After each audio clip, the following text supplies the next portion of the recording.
बिस्मिल्लाहिर्रहमानिर्रहीम। इय्याका नअबुदु व इय्याका नस्तईन। एस्ट्रोनॉमी एक ऐसा शोबा है जो या तो इंसान को अल्लाह के बहुत करीब कर देता है या फिर बहुत दूर, क्योंकि जब कायनात की वुसअत को देखते हैं तो दिमाग काम करना छोड़ देता है। जितनी इस वक्त ज़मीन पर रेत मौजूद है, अगर इसमें से एक रेत का ज़र्रा निकाल दिया जाए तो ज़मीन की बाकी रेत पर कितना फ़र्क पड़ेगा। हमारी मिसाल भी कुछ ऐसी ही है कि अगर ज़मीन को इस कायनात से हटा दिया जाए तो कायनात पर उतना ही फ़र्क पड़ेगा जितना कि ज़मीन की कुल रेत से एक ज़र्रा निकाल देने से पड़ सकता है। इस तरह इंसान सोचकर लामुहल्ला हैरान परेशान हो जाता है कि आखिर इतनी बड़ी कायनात की क्या ज़रूरत थी। ताहम अगर अल्लाह ने एक छोटी सी कायनात बनाई होती तो एतराज़ करने वाले ज़रूर ये एतराज़ लगाते कि इतने बड़े अल्लाह ने इतनी छोटी सी कायनात क्यों बनाई है। ये मेरा मानना है।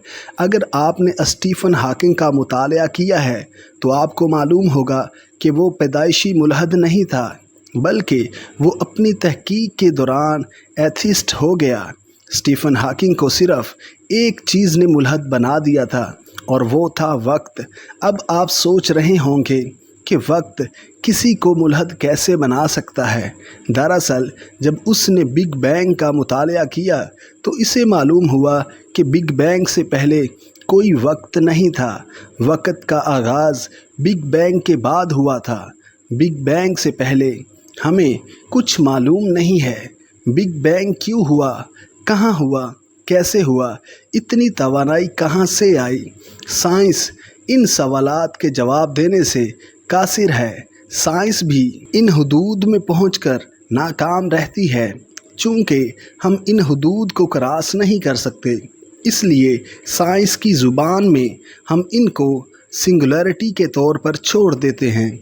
साइंस इस बारे में भी कुछ नहीं जानती कि बिग बैंग के कई मिलियन साल बाद तक क्या हुआ था। स्टीफ़न हॉकिंग 86 किताबों का मुसन्निफ़ था। उसने एस्ट्रोनॉमी में बहुत काम किया है। फिर वो अल्लाह के वजूद का इनकार करने लगा। उसने ऐसा क्यों किया?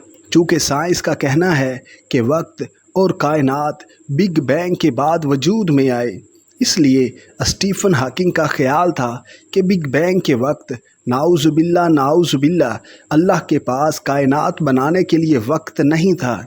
इसलिए उसने बुरमुला अल्लाह ताला के वजूद का इनकार किया। ताहम अगर वो अल्लाह के मानी को जानता तो कभी खुदा का इनकार ना करता। खुदा फ़ारसी ज़ुबान का लफ्ज़ है जिसका मतलब है जो पहले से मौजूद हो। वो वक़्त का मोहताज नहीं।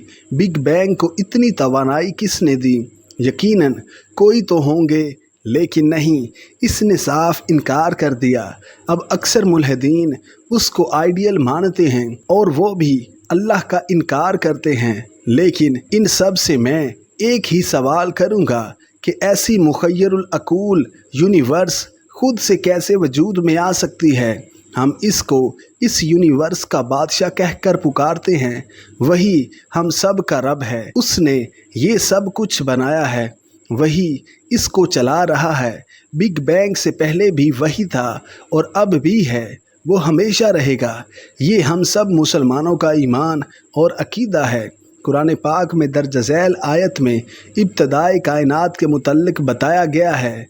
तर्जमा: और क्या जिन लोगों ने कुफ्र किया ये नहीं देखा कि सारे आसमान और ज़मीन आपस में मिले हुए थे, तो हमने उन्हें फाड़ कर जुदा कर दिया और हमने पानी से हर जिंदा चीज़ बनाई।